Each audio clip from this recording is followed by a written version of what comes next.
नहीं होगी। हम मुनाफिकत के लिए मुनाफिकत का चादर ओढ़ करके आपके पास नहीं आएंगे। हम सिर्फ तिजारत की गरज से आएंगे और तिजारत करके अपने मुल्क वापस लौट जाएंगे। औरंगजेब रहमहुल्लाह ये बड़े नरम मिजाज थे, ये बड़े नरम दिल थे।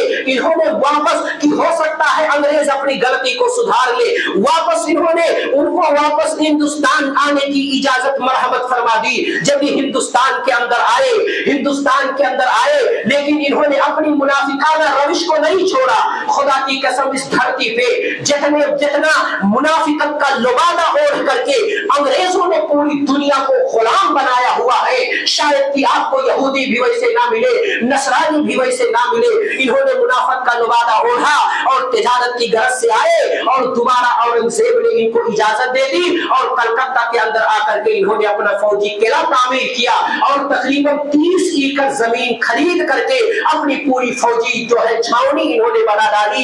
कर्नाटक के अंदर गोदाम कायम कर दिया, मद्रास के अंदर गोदाम कायम कर दिया और वो पूरा इलाका मालदीव का इलाका हो, वो चाहे सादिकपुर का इलाका हो और इसी तरह से नवाब सिराजुद्दौला मालदीव और मुर्शिदाबाद का जो पूरा पट्टा है, ये अंग्रेज वहां पे भी इन्होंने गोदाम कायम किया। जगह जगह अहम कीमती जगहों पे गोदाम कायम करके और ये अपनी चाल चलते रहे, लोगों को लड़ाते रहे और अपनी हुकूमत के रास्ते हमवार करते रहे। लेकिन जब तक औरंगजेब रहमहुल्लाह जिंदा थे, इनकी एक भी ना चलती थी। सारी साजिशों को औरंगजेब ने नाकाम किया है। जितना षड्यंत्र रचते थे, सारे षड्यंत्र पर पानी फेर देते थे।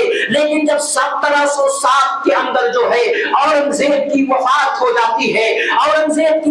जाती है, तो अंग्रेजों के अंदर जश्न का माहौल होता है। ये खुशियां मनाते हैं कि हमारे रास्ते का जो रोड़ा था, हमारे रास्ते का रोड़ा हट गया, अब हम हुकूमत कायम करने से कोई रोक नहीं सकता।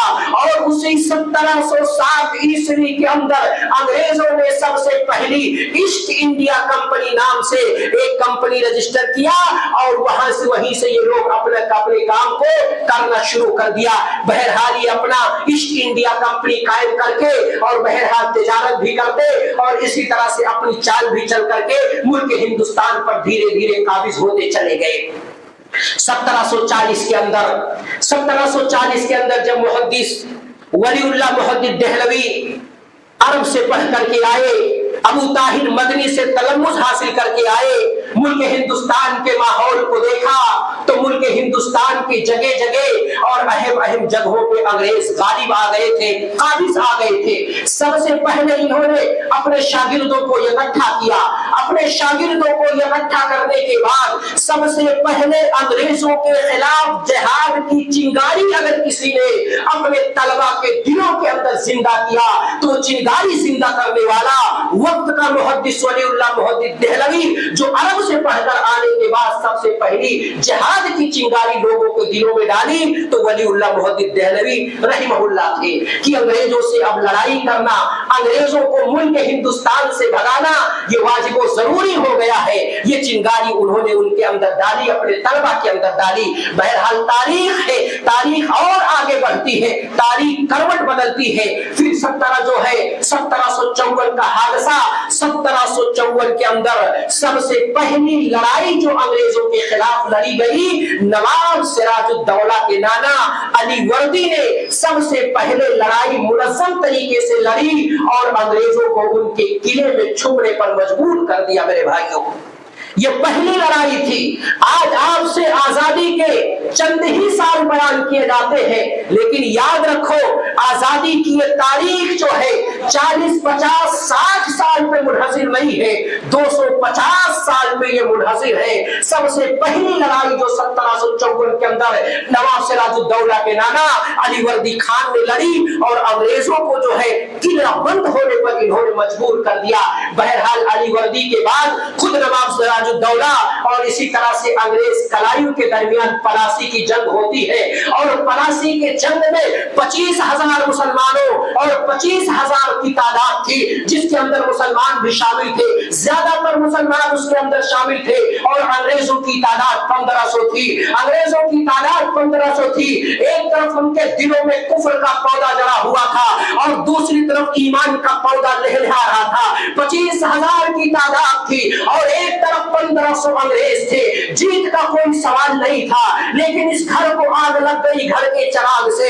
इस हिंदुस्तान के अंदर उलमा को और खुसूसन उलमाए अहले हदीस को जो अंग्रेजों से हार का सामना करना पड़ा, कुछ गद्दारों की वजह से, कुछ बेवफाई करने वालों की वजह से, ये वही बेवफा और गद्दार किस्म के लोग थे, ये वही मीर जाफर था, ये वही मीर सादिक था, ये वही लोग थे, इनका कनेक्शन वहां से जुड़ा है। मैं आपको बताऊं, आपको तारीख से जोड़ना चाहता हूं। इन गद्दारों ने नवाब सिराजुद्दौला के साथ साजिश किया और मीर जाफर की गद्दारी की वजह से 25,000 मुसलमान को जो है 1500 अंग्रेजों ने बारूद से हमला करके उनकी लाशों का ढेर लगा दिया।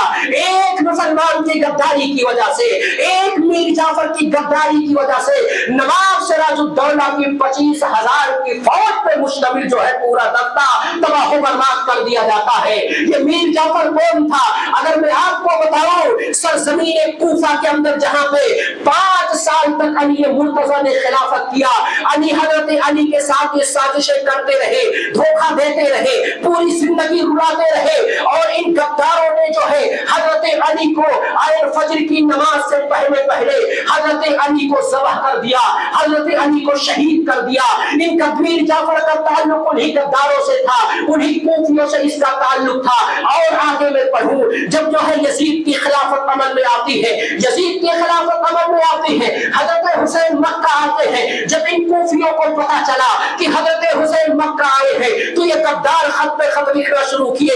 हजरत हुसैन मुस्लिम अकील को कूफा भेजते हैं, मुस्लिम अकील कूफा जाते हैं और यही गद्दारों ने 24,000 की तादाद में हजरत मुस्लिम अकील के हाथ में बैयत करते हैं। लेकिन एक इब्न ज़ियाद की धमकी की वजह से सारे मुनाफिक और गद्दार जो है हजरत मुस्लिम अकील का साथ छोड़ देते हैं। कूफा की गलियों में पनाह के लिए मुस्लिम अकील दरवाजे खटखटाते रहे, किसी ने दरवाजा नहीं खोला। हानी इब्न उर्वा ने दरवाजा खोला, वहां मुस्लिम अकील ने पनाह तलाश किया और फिर आखिर मुस्लिम अकील को शहीद कर दिया गया।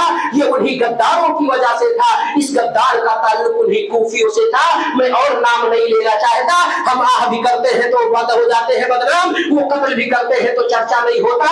अल इशारा तकफीरिल आकिल, इशारा आकिलों के लिए काफी है। मीर जाफर का ताल्लुक किस गरोह से, किस जमात से था? उन्हीं कूफियों से उसका ताल्लुक था, उन्हीं गद्दारों से उसका ताल्लुक था जिन्होंने मुस्लिम अकील के साथ गद्दारी की। उन्हीं गद्दारों से उसका ताल्लुक था जिन्होंने हुसैन के साथ गद्दारी की। उन्हीं गद्दारों से उसका ताल्लुक था जिन्होंने मैदान करबला के अंदर हुसैन के खेमे को आग लगा करके सैयदना हुसैन को शहीद कर दिया और यजीद के फौज को बदनाम कर दिया। इस गद्दार का ताल्लुक उन्हीं लोगों से था मेरे भाइयों। मीर जाफर की गद्दारी की वजह से नवाब सिराजुद्दौला पलासी के मैदान में कलायू का मुकाबला करके 25,000 की तादाद पे मुसलमानों को शिकस्त हो जाती है और गाजर गोली की तरह वहां के जो है फौजी और वहां के लोग काट दिए जाते हैं। ये तारीख थी मेरे भाइयों। फिर उसके बाद जो है 1803 का वाकया मैं आपको बताऊं।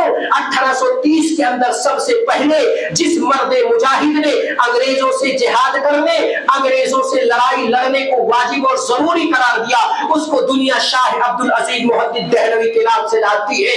ये पहला मर्द मुजाहिद था, ये पहला मर्द मुजाहिद था जिसने सबसे पहले अंग्रेजों के खिलाफ लड़ाई लड़ने को वाजिब करार दिया। कहा ऐ लोगों तुम कहां जा रहे हो? मुल्क हिंदुस्तान पे जालिमों गासिब गसब किए हुए हैं, कब्जा किए हुए हैं, यहाँ की हुर्रियत को गुलामी में बदल देना चाहते हैं। मुसलमानों के दिलों के अंदर वलवला पैदा किया, जज्बा पैदा किया और फिर आखिर जिहाद के ताल्लुक से, लड़ाई के ताल्लुक से कि अंग्रेजों से लड़ाई करना वाजिब और जरूरी है, सबसे पहला फतवा देने वाला कौन था? शाह वली शाह अब्दुल अजीज मुहद्दिद देहलवी, जिनका ताल्लुक जमात अहले हदीस से था।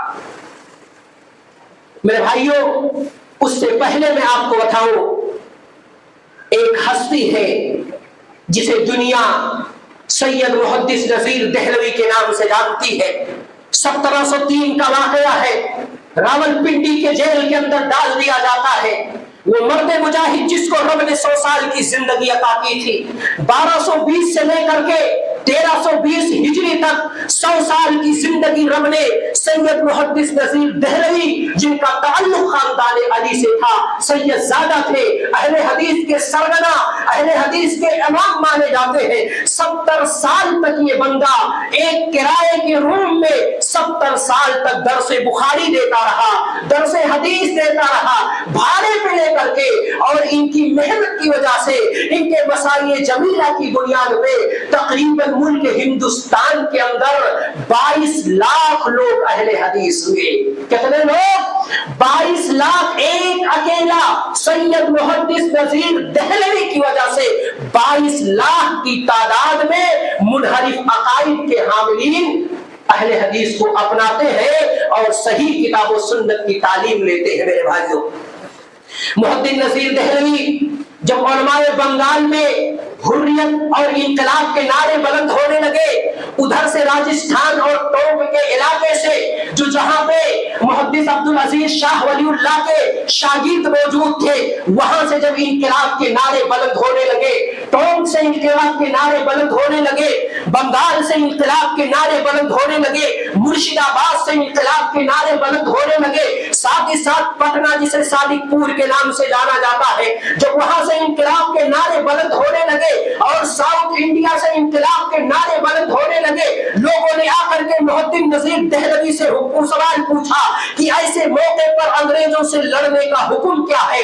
तो तकरीबन 43 उलमाए किराम ने यह फतवा जारी फरमा दिया और अपने नाम के सामने सिग्नेचर कर दिया कि ऐसे मौके पर अंग्रेजों से लड़ाई लड़ना और अंग्रेजों को यहाँ मुल्क हिंदुस्तान से भगाना, ये सारे देशवासियों पर वाजिब जरूरी है। सबसे पहला फतवा देने वाला और सैयद मुहद्दिस नजीर दहलवी रहमहुल्लाह, और उसके बाद उनके शागिर्द हफीजुल्लाह, और उसके बाद उनके एक और शागिर्द थे, इन्होंने अपनी और शागिर्द जिनको अब्दुल हक हक्कानी के नाम से जाना जाता है। और इसी तरह से सैयद मुहद्दिस नजीर दहलवी पहले नंबर पे उनका नाम था, सामने सिग्नेचर, दूसरे नंबर पे उनके शागिर्द हफीजुल्लाह, फिर उनकी सिग्नेचर, और तीसरे नंबर पे अब्दुल हक हक्कानी जो सैयद साहब के शागिर्द रशीद थे, तीसरे नंबर पे उनका सिग्नेचर था। फिर उसके बाद 20 उलमाए किराम का सिग्नेचर और साइन था।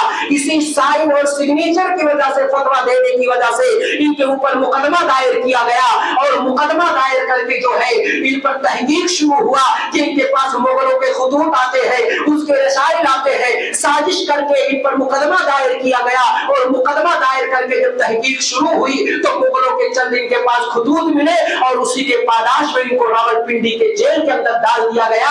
1 साल तक के मर्द मुजाहिद जेल के अंदर जो है चक्कियां पीसते रहा, मसाइब व आलाम बर्दाश्त करते रहा, लेकिन कभी भी जो है इन्होंने हार नहीं मानी। अंग्रेजों के सामने इन्होंने सर झुकाना गवारा नहीं किया, सर कटाना गवारा कर लिया। लेकिन उलमाए अहले हदीस जितने भी उलमा थे, किसी ने भी जो है गद्दारी मुल्क के साथ नहीं किया, अंग्रेजों के साथ किसी ने अपने सर को नहीं झुकाया।